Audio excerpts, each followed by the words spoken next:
ôn tớ nâu e na rụt chốn sông xa mình prom ở bờ bong chạm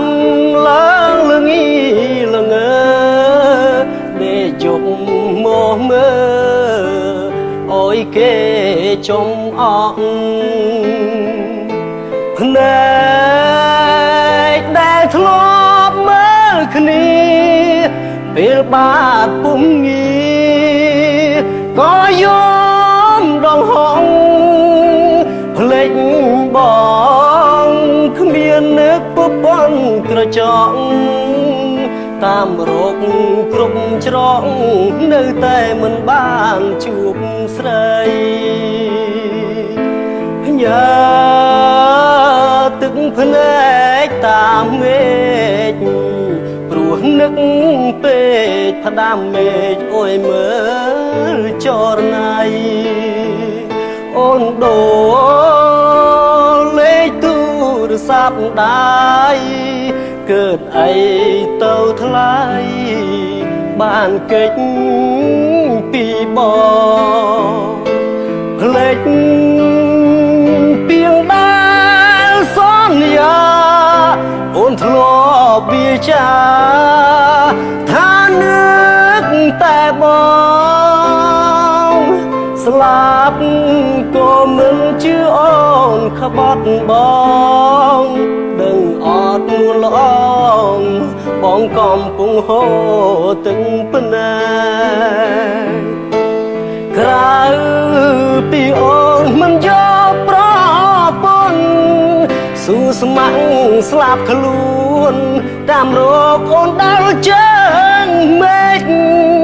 nước ôn mà đong bong bình chia trong sạch hết vây xúc sung có bé an nứt prap hết phol ơi bong đằng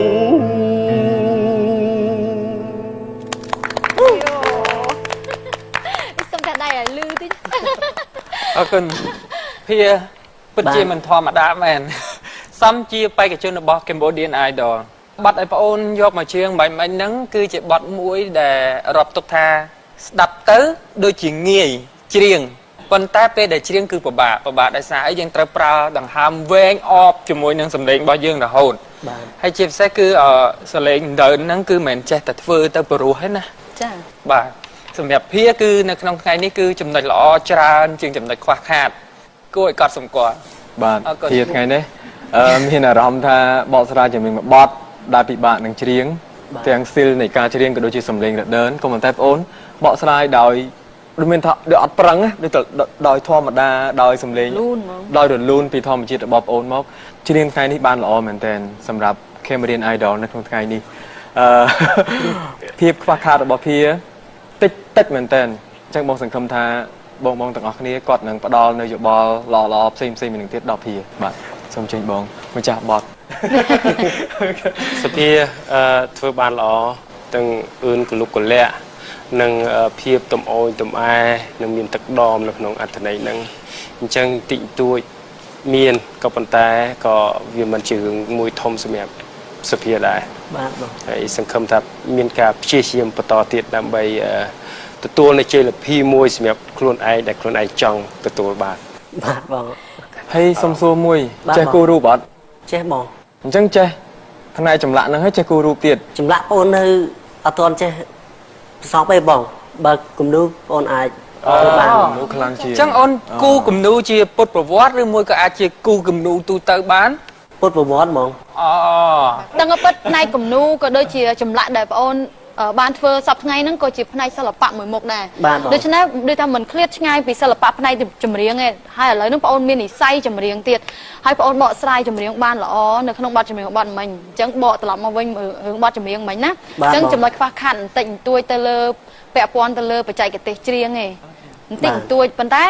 ការបកស្រាយជារួមទាំងមូលតែម្ដងគឺអត់មានសូវមានបញ្ហាអីធ្វើឲ្យយើងស្ដាប់ទៅមានអារម្មណ៍ថាទិដ្ឋិជាអីទាំងអស់បើបិទភ្នែកទៅចូលមនោសញ្ចេតនាជាមួយមិញហ្នឹងស្ដាប់ទៅដូចថាចូលតួហ្មងសម្រាប់ខ្ញុំណាឥ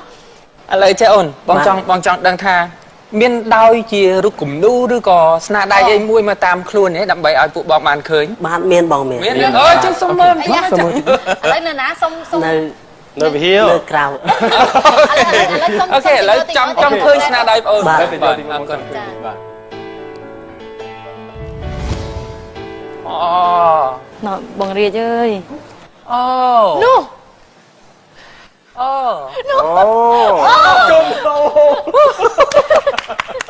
លាក់ចង់បានអត់បានមកបាន ពិតជាបកកែមែន អូនេះអូហូបងតាំងពីអាយុ6 10ហ៎ បងនៅក្មេង ឃើញទេ គាត់សម័យ នេះ សុំសុំបន្ទឹម គាត់ជាភាពសម័យសម័យ បាទបង បាទ អូអញ្ចឹងគូនឹងគូតាមការសម័យ បាទហើយនិយាយទៅភ្លាមទៀតបងមិនសិលមិញ ក៏ប៉ុតសំណួររបស់ខ្ញុំសួរមិញមានប្រយោជន៍មែនតើសួរថាបងចេះគូរូបអត់បន្ទាប់មកយើងបែកអូហូស្ទឹងមកក៏ចេញជារូបគំនូផ្ទាំងពីសារកាប់ទៅត្រូវគូគាត់2នាក់ទៀតមិនដោយសារតែគូអត់តន់មែនទេ សុំទោស ឥឡូវចេះ អូខេឥឡូវកំពុងក៏យើង ធ្វើការសម្រេចចិត្តមួយដោយចាប់ផ្ដើមពីបងសវັດ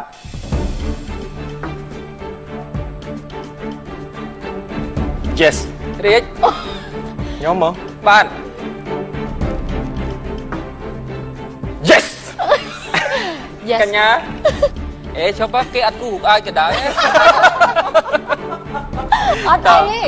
ខ្ញុំធម្មតាខ្ញុំផ្ដោតទៅលើសមត្ថភាពរបស់គាត់ ក៏ប៉ុតយេរបស់ខ្ញុំមិនមែនដោយសាររូបគំនូទេណា អត់ទេដល់សារគំនូ No no គំនូក៏សូម មិនមែនទេខ្ញុំធៀមអារម្មណ៍សម្រាប់យេសម្រាប់ឲ្យគាត់តាំងពីស្ដាប់ពេលដែលគាត់ជិះចង់ អញ្ចឹងហ៎អូ សលេងគាត់ល្អ តែឥឡូវឆ្លើយ ឥឡូវគាត់2អ្នកឆ្លើយ yes ហើយណាសម្រាប់ខ្ញុំ